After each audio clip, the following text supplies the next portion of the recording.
Well, here we are, Miss Larkin. Here we are. How are you doing today?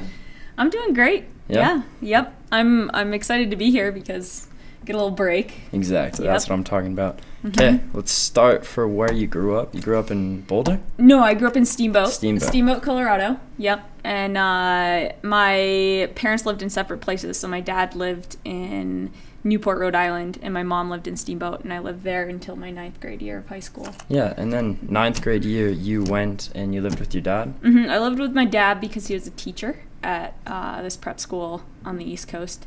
So I spent 3 years there living with him. Yeah, in Rhode Island, and yeah. And then in high school, you played soccer, lacrosse. Yep, soccer, hockey, and lacrosse. They were, yeah. And I was captain of all 3 sports my senior year. Heck yeah. So, yeah. Champs right there. Yep, champs. Moving forward into college, when did you get into climbing? So, I would say I seriously got into climbing when I got to college, but my interest began when I was in high school. I went on an outward bound trip when I was about 14 years old, and that changed my life from there. I went climbing outside for the first time, and I got to do a multi-pitch climb when I was 14. And I was like, I really like this. This is what I want to do. Yeah. And from then on, I was inspired. And then, when I was in Rhode Island, I would take with my high school friends. We were right by a beach, and there was like this big rock that was kind of crumbly, and we used to go down there and just kind of boulder around on it. Yeah. And then when I got to college, I went to Colorado College, and that's where it kind of took off. What did you study in college? I studied sociology. Yep. Nice. And I also, obviously, I went back and I got my second bachelor's in mathematics. Yeah. So, yeah. And now she's leading geometry teacher at Jackson Hole High School, yep. if I may say so. Yep, doing 4 periods of geometry. It's really fun. I actually love it. Now, when was the first time you went to Yosemite? So I went to Yosemite when I graduated college. So when I was 22, that was the first time I went. I went with my friend Matt, who I'd known from Steamboat, and we went and climbed all the moderates pretty much. So climbed a bunch of 5.9s and 5.10s that were really classic. Fun climbs. Yeah, really fun climbs. I did a little bit of cragging and jumped on some harder stuff, but mainly I tried to knock out a bunch of the easier classics that first trip to Yosemite. And then how many trips have you done down to Yosemite? I've done about, I think, 3. And then, I've done 4. 4 trips. My second trip after that, I went with my friend Julia. And that trip, I ended up climbing the rostrum for the first time. Which is sweet. Yeah, and I sent it for the first time with my climbing partner, Ann and I have created a really good climbing partnership from then on. Yeah, and there's still a lot of stuff I want to go do. I was actually going to fly into Yosemite this weekend, but to try to do something. Yeah. But I wasn't sure if the weather was going to hold, so. You didn't want to send it in it to be crappy. Yeah, that's for a weekend. When did you start climbing 513s? This summer. So yeah, I've been training a bunch. I climbed my first 12C when I was like 21. I'm 35 now, and so when I was 21, I climbed my first 12C, and then I kind of just explored other areas of climbing and didn't pursue climbing hard as much. So I kind of been at the 512 level for a long time. But so I climbed my first. Pretty good to get that 513. Oh yeah, like this summer I climbed 2 513s, and it felt really good. It's kind of been a lifetime goal, and now I just kind of want to keep pursuing, like going farther, climbing harder and harder. Yeah, it's pretty sweet. Yeah. It's a good passion and goal for me. Makes me happy. Starting out, you were more into like sport climbing, or? No, I was both. I I climbed my first 511 trad when I was about 21. So I was really into trad climbing. I learned when I was at Colorado College, because it was my first college I went to. I climbed at Shelf Road, South Platte, Rocky Mountain National Park, places like that. So I did a lot of trad climbing in the South Platte, which is Splitter, Granite Cracks, and a bunch of alpine routes in Rocky Mountain National Park, and that was kind of my first introduction to multi-pitch climbing. Nice. In the South Platte, and yeah. Did you ever live down in Yosemite? I did not. The longest time I've spent in Yosemite is about a month. My good climbing partner Jane, who I went and did a big route with this summer, she actually lives down in Yosemite as Yosar, and I've had a lot of friends who have done that. Yeah. Yeah, and now you were climbing at Rifle and down in the Bugaboos, bouldering?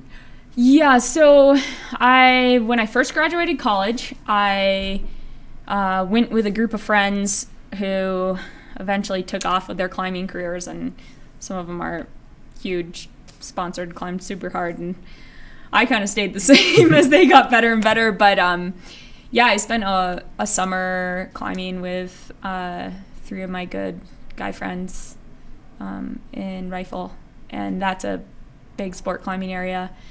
I got elbow tendonitis right after I spent the summer there, so I had to take a break from climbing.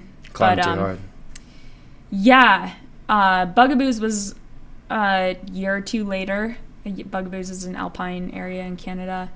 I went up there with my friend Amy, and we just climbed a bunch of like the easier alpine routes up in the Bugs. Nice. Did you ever, were you ever an instructor for Outward Bound, or just go on the trips? Yes. So I worked for Outward Bound for 4 years in the summer, mainly. And that was right after college. So right after college, I was like, I need a job. I need to do something. I want to be outside. So I worked for Outward Bound for 4 summers and lived out of my car. And in the winter, I worked wilderness therapy, which was outdoor kind of therapy program for youth. And yeah, we'd work a week on, a week off. So I'd work in the field, get out, go into my Subaru, go to a climbing area, climb for a week, then go back into the field. Sounds pretty nice. Yeah, it was nice, for sure. It was nice for someone who wasn't sure what they wanted to do and was a little directionless at first. Transitioning, you said you went on a 3-month road trip? Yes, I did a couple of those in my 20s. What were they like? Amazing. So one was with my friend Matt, where we went to Yosemite.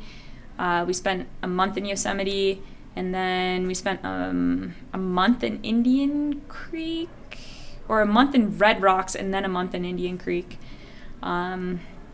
And those are amazing. Just basically being a dirtbag and living out of my car. Nice. And climbing every day. But and those were awesome and great. I think that during that time is when you start to realize, wow, I want something else besides just rock climbing in my life, even though it's my big, huge passion. Yeah, so that was one of my longer road trips, and climbed a bunch of towers. I've also been on, a bunch of trips into the Wind River Range, and Alaska. When was the first Alaska trip? So I went up to Alaska for the first time in 2012. I went up with my boyfriend at the time, and he worked for Alaska Mountaineering School.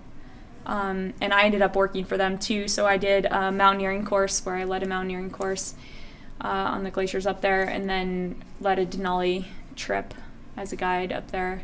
I didn't get to summit, unfortunately, but I got to do a bunch of stuff up there, and then we also did a ski trip into the Alaska Range as well. And this is all on your first trip up there? No, that was just like I went up there for about 2 years, and then my second year I did a mountaineering course, and we did a ski trip into the Alaska range. So it's pretty cool. Yeah. You like it up there?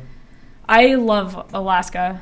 Yeah. And I wish I could get more time to spend in the bigger mountains. Unfortunately, like a lot of the climbing season happens in May, and that's when teaching is still in session. So. Which it's all good. Yeah. You'll get there one day, right? Oh yeah, I'll get back there for sure. And then you went to Switzerland one time?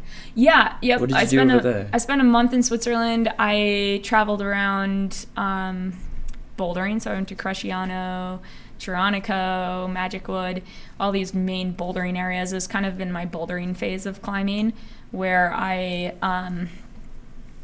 we basically had our backpacking backpacks and our bouldering pads on our backs and walked around and kind of snuck around and find different places to camp, because at that time I was kind of broke and didn't have a lot of money, but I was really excited to be traveling. Yeah. So we would find places to sleep under boulders and and just bouldered a ton, spent in the woods. And then we went to France for a little bit and bouldered in Fontainebleau, and that was cool too. I mean, eventually I definitely want to go back to Europe and Switzerland for sure. Now skiing? Skiing? So skiing. Where did you learn how to ski? So I grew up skiing. I've been skiing since I was 2 in Steamboat. I used to ski race and everything. And when I moved here, I was really excited because I got to pursue more like ski mountaineering stuff. And I spent the majority of my time ski touring my first couple winters here. And I skied a lot of bigger lines. I've skied off of all the summits in the Tetons. Besides the Grand, I still haven't skied off of it, but I've summited it in the winter. We just didn't bring our skis that day, unfortunately. So I still have to ski the Grand, but I've skied a lot of the lines off the bigger peaks. Yeah, now you've been to Switzerland, Alaska, all over the United States. What brought you to Jackson? So I basically just life-changing stuff. I was living out of my car, sleeping in my Subaru. I broke up with my boyfriend that I had had for a while, and that's always a huge change. So I was like, I need to find somewhere to live. I kind of want to try living in a house, and not in my car. So I had always heard, I'd worked wilderness therapy in Utah, and people had talked about Red Top Meadows, which is also a therapeutic program in Wilson. And so I applied, and I was mainly I was really excited to work there because you worked 5 days on and you got 9 days off. So you just work a bunch, and then I could go travel or climb, ski, be in the mountains, whatever I wanted to do. And that was the main purpose behind it. And then eventually I obviously developed a passion for working with teenagers, because here I am as a teacher now. Hanging out with me. Yep, Sterling. Now, when you first moved up here, were you just climbing out at Blacktail, just doing some sport routes around here? No, I did a lot of alpine routes. So I've done a lot of the easier alpine routes here in the Tetons, and lots in Death Canyon and just up high. So you climbed down in the Wind River Range? Oh, a bunch, yeah. A bunch? Now, how is it down there? You like it? Oh, I love the winds. I've spent a bunch of time in the Cirque, and then I have spent a lot at this place called Mount Hooker. That's it's basically, how many feet? It's like 2,500 foot big wall in the middle of the wilderness. Like 20 pitches, right? Yeah. 20 pitches. Yeah, about 20 pitches. What happened? You've done 3 trips there? I've done 3 trips there. What was it like on your first one, just like getting used to it? My first trip was very overwhelming. There had been one other female team that had gone up there and sent the route that I was that I've been working and wanting to send for a long time. So me and my friend Ann Pike, we went in there the year after they had gone in there. and it was somewhat unreal, like going in and seeing this gigantic big wall, and we're like, oh, we're gonna climb what? And it's really intimidating. Yeah. So my good friends Hayden and Inga, who passed away last year, were in Hooker as well, and they were kind of running laps on some of the harder routes up there. So they were the only other climbing party in there, and we were camping with them, and they gave us a little bit of beta, but overall Ann and I just got on it and went for it, and it was an epic day. It was fun. I learned a lot, I think. And then, yeah, I just went back for the next 2 years. The next year I went back with my climbing partner, Inga. And sent it on lead, right? The 1:5:12 crux pitch? Well, so that was this summer. This past summer I went back with my friend Jane, Jane who works in Yosemite, and we climbed Jaded Lady again, the one I did with Ann for the first time, and I sent the Traverse 5:12 Traverse pitch up there, and I was really stoked. I was on a roll. I was like, oh wow, like I got this, I can do this. And then pitch 15 is this 5:12 corner. That's the gear is pretty minimal, and I thought I was gonna crush it because on the last time I did it, I hadn't let it, and I just top roped it and did it really. I was like, oh, this thing's cruiser. But then placing gear, 15 pitches up, I didn't send. Toasted. I still need to go back and send that pitch, and that's like a big goal for me, along with a couple other routes on that wall. Your second trip's the one that you got rained out on? Yeah, second trip got rained out on. Jumped on this line called Gambling in the Winds that was put up by Hayden, Inga's boyfriend, and we went in and did the first couple pitches of that climb and just kind of worked them. And then when I went back with Jane this year, Jane was also really good friends with Hayden, so we kind of went as like a remembrance for them in a way. But it was cool because I got to send some of the pitches that I had done with Inga, and that meant a lot to me. So yeah. Now, moving on to next year, are you going to send big 513s? That's my goal. It's always my goal to keep getting better. Yes. Yeah. Sending up in the Alpine more? Or? Oh, yeah, like all around. Right now I'm training pretty hard to get stronger. I am training 4 days a week at Mountain Athlete right now, and I'll probably continue a training plan until I get into climbing season, and then on spring break I'll head somewhere. And over Christmas break, I'm probably going to go to El Trono Blanco, which is in Baja. It's like a big granite big wall again.